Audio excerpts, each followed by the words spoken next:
बहुत सारे बच्चे कंफ्यूज्ड हैं कि कैसे सिलेबस को कंप्लीट करना है, कैसे क्लास 10th में 90 to 95% या एबव देन 95% स्कोर करना है। जिन बच्चों को कंफ्यूजन है ये वीडियो उन बच्चों के लिए ही है, तो कंप्लीट आप लास्ट तक इस वीडियो को देखिए ताकि आपको समझ में आएगा कि आपको कैसे सिलेबस कवर करना है, कैसे आपको पढ़ाई करनी है, कब कब आपको मॉक टेस्ट यानी प्रीवियस ईयर क्वेश्चंस लगाने हैं और किस तरीके से आपको 90 to 95% स्कोर करने में ये आपको मदद करेगा।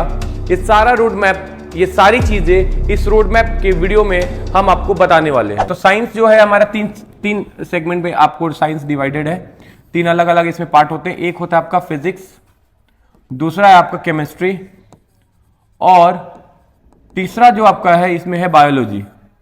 अब आपको कैसे इसको कंप्लीट करना है सबको।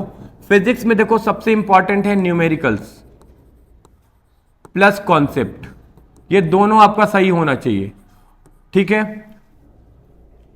न्यूमेरिकल्स मस्ट आएगा, चाहे वो 10 नंबर 12 नंबर जितने में भी आता होगा, बस आपका वेटेज जो भी होगा उसमें आपको न्यूमेरिकल आएगा। तो न्यूमेरिकल्स तो आपको अच्छे से आपको कंप्लीट करना है। कॉन्सेप्ट अच्छा रहेगा तो न्यूमेरिकल बन जाएगा। उसके बाद इसमें जो मोस्ट स्कोरिंग जो आपके चैप्टर्स हैं, मोस्ट स्कोरिंग वो चैप्टर्स हैं, पहला है आपका इलेक्ट्रिसिटी चैप्टर और दूसरा जो चैप्टर है इसमें दैट इज लाइट। ये दोनों चैप्टर बहुत ही अच्छा स्कोरिंग चैप्टर है। तो इन दोनों को आप बहुत अच्छे तरीके से कवर अप सिलेबस को इसके कंप्लीट करिए। और नहीं तो वन शॉट वीडियो इन दोनों का अवेलेबल है अभी हमारे चैनल पे, आप जाइए, इसका लिंक डिस्क्रिप्शन में होगा, लिंक इन डिस्क्रिप्शन है ना, ये मैं बोल दूंगा डालने के लिए। आप लिंक को क्लिक करिए और इस चैनल के वन शॉट को, इस चैप्टर्स के वन शॉट को जरूर देखिए। फिर केमिस्ट्री की बात करते हैं तो केमिस्ट्री में देखो रिएक्शंस सारे याद होने चाहिए आपको, प्लस जो कुछ टेबल्स गिवन होते हैं वो टेबल्स आपको देख लेना है। और इसमें जो सबसे स्कोरिंग है, मोस्ट स्कोरिंग, वो है आपका कार्बन एंड इट्स कंपाउंड। तो इस कार्बन एंड इट्स कंपाउंड, वैसे तो सारे चैप्टर से स्कोरिंग होते हैं बट इस चैप्टर पे आपको अच्छे से ध्यान देना है। इस चैप्टर को अच्छे से आपको क्या करना है, इस चैप्टर को तैयार कर लेना है। बाकी तो आपके मेटल नॉन मेटल या जो भी चैप्टर्स आपके हैं वो सब तो आएंगे ही आएंगे आपके पेपर में। एंड थर्ड जो है आपका बायोलॉजी। बायोलॉजी में आपको सबसे ज्यादा एनसीईआरटी के लाइंस पे ध्यान देना है, एनसीईआरटी के लाइंस पे। अगर इस तरीके से आपने कर लिया इन तीनों सब्जेक्ट्स को अच्छे से कंप्लीट, तो डेफिनेटली इसमें भी आप 95 प्लस स्कोर कर लेंगे इजी। अब रही बात कि मैथ्स और साइंस के लिए आपके पास बेस्ट ऑप्शन क्या है, तो उसके लिए हमारे यूट्यूब चैनल पे जो वन शॉट्स है वो आपको बहुत ही इजी वे में आपके कॉन्सेप्ट्स को क्लियर कराएंगे, प्लस आपके जो न्यूमेरिकल अप्रोच है न्यूमेरिकल अप्रोच जो है उसको भी बहुत अच्छे तरीके से ये आपको क्लियर करने में मदद करेगा। तो ये वन शॉट हमारे चैनल पर जाकर के जरूर देखिए। उनका लिंक आपको, वैसे तो आप इस चैनल पे ही हैं तो चैनल को आप सब्सक्राइब जरूर कर लीजिएगा ताकि ये सारे वीडियोस आपकी फीड में आने लगे। और भाई आपको ज्यादा नहीं, अगर जो जिस चैप्टर में डाउट है उस चैप्टर का नाम डालिए, चैप्टर वो प्लेलिस्ट में जाइए, आपको सारा का सारा चैप्टर लाइन बाय लाइन मिल जाएगा। तो यहां पे मैं आपको वीकली प्लान बताता हूं। बाकी तो आपको मैंने डेली का प्लान बता दिया। वीकली प्लान क्या करना है, मैथ्स को वीक में आपको कम से कम 4 दिन प्रैक्टिस में लेना है। 4 दिन नहीं यार, आप इसको ना वीक में 4 या 5 दिन का प्रैक्टिस ले लो कम से कम। देन आपका आता है साइंस। साइंस को आपको प्लान करना है अगेन 4 दिन के लिए। इसमें आपको बायोलॉजी, केमिस्ट्री और फिजिक्स को रोटेशन में रखना होगा, ध्यान रखिएगा। ऐसा नहीं कि सिर्फ बायो रिवीजन कर रहे हैं तो फिजिक्स छोड़ रहे हैं, आपको इसको रोटेशन में रखना है।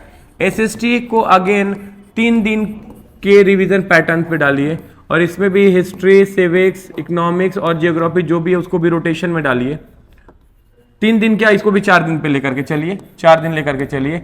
एंड देन जो इंग्लिश है आपका और जो हिंदी है आपका, इसको आप वीक में 2 दिन आप इसको रिवीजन पैटर्न पे लेकर के चलिए। इस तरीके से अगर आपने वीकली बेसिस पे इनको पढ़ लिया, इस तरीके से वीकली बेसिस पे ये चैप्टर्स रोटेशन में रख करके आपने पढ़ाई किया, तो नंबर स्कोर करना बहुत ही इजी होगा आपके लिए। अब मैं कुछ ना बेसिक मिस्टेक्स आपको बताने वाला हूं, जैसे कि कुछ बच्चे ऐसे होते, मैं फिर से बोल रहा हूं, बहुत बच्चे ऐसे होते जो इजी 95 प्लस स्कोर कर सकते हैं और उनका स्कोर 85, 80 या अबव 90 रह जाता है। उनके पीछे रीजन क्या है? देखो, पहली बात तो रिवीजन प्लान तैयार करिए। आप रिवीजन प्लानिंग कर लीजिए किस तरीके से आपको करना है। ये बहुत बड़े मिस्टेक्स में बता रहा हूं जो कि आपके नंबर को क्या करेगा, रिड्यूस करा के रख देता है। रिवीजन प्लान करिए। उसके बाद आपको क्या करना है कि रिवीजन प्लानिंग के बाद बच्चे क्या करते हैं कि सिर्फ रीडिंग करते हैं, राइटिंग प्रैक्टिस नहीं करते हैं। आपको सिर्फ और सिर्फ रीड नहीं करना है, रीडिंग सिर्फ नहीं करनी है, आपको राइटिंग प्रैक्टिस भी करनी है। ये भी इंपॉर्टेंट होगा आपके लिए। एंड देन थर्ड, आपको जो आप बच्चे यहाँ प्रॉब्लम क्रिएट करते हैं, जो बच्चे प्रॉब्लम फेस करते हैं कि वो सैंपल पेपर इग्नोर करते हैं, ignoring sample paper, ignoring sample paper. अगर सैंपल पेपर आप इग्नोर करेंगे तो भी आपके लिए प्रॉब्लम वाली बात है। तो ये तीनों को टिक मार्क करिए और इन तीनों पे आप काम करना शुरू करिएगा बच्चों, तभी जाकर के नंबर आप स्कोर कर पाएंगे। तो ये जो मिस्टेक्स हैं इनको आप नोट इट डाउन करिए अपने कहीं ना कहीं, और उसको अपने टेबल या अपने टेबल के सामने वाली दीवार पे चिपका दीजिए। देखो बच्चों, ये लास्ट नहीं, बट इस वीडियो में मैं एक लास्ट बात बोलूंगा कि 10th का जो मार्क्स है वो आपका फ्यूचर डिसाइड तो नहीं करेगा, बट हाँ, अगर आप 10th में अगर 95% से ऊपर स्कोर करते हैं तो ये आपका कॉन्फिडेंस बिल्ड जरूर करेगा। आज अगर आपका पैटर्न सही होगा तो कल इसी पैटर्न से आप आगे बढ़ेंगे। अगर आज आपने पैटर्न खराब किया तो हो सकता है आप नेक्स्ट ईयर या आने वाले सालों में भी आपका पैटर्न उतना ही बेकार हो जाएगा। सो आज ही अपने अच्छे पैटर्न्स को डेवलप करिए। कंसिस्टेंसी, डिसिप्लिन, पेशेंस, ये सब आपके पास होना चाहिए।